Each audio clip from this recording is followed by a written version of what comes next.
you should think this way. And it was worse for me because I was older when I was still thinking this way.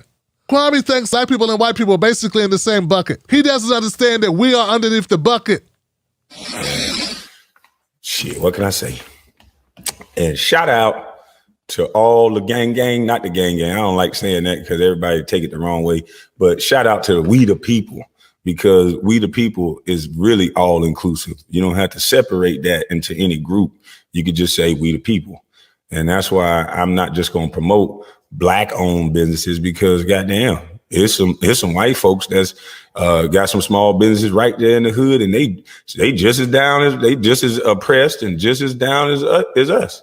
So I ain't gonna separate the room like that, because some people really just want to be, good people, white, black, whatever fucking color. So, but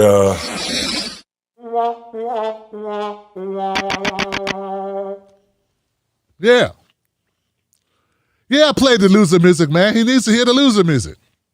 Make a statement that's patently false like that, I'm gonna correct you in love, my brother, all out of love.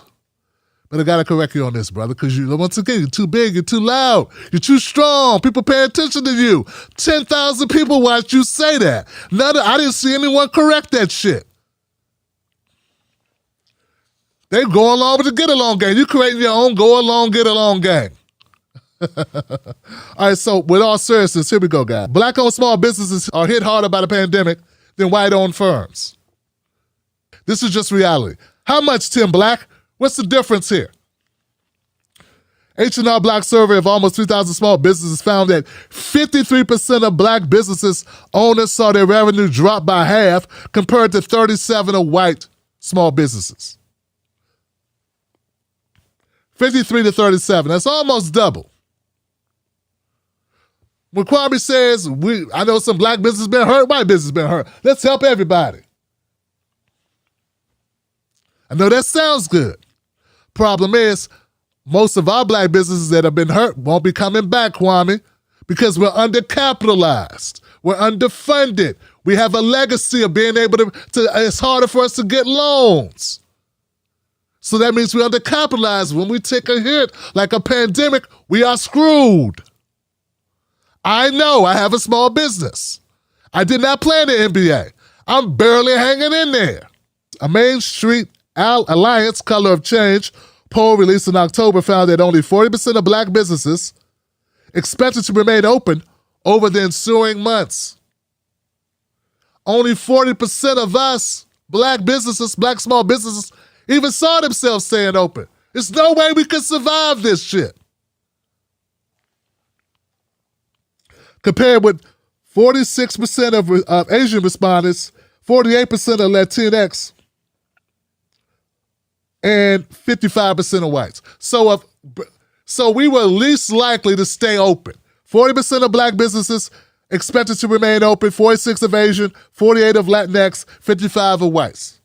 So the 40% is low because that's the amount of us that even foresaw us staying open.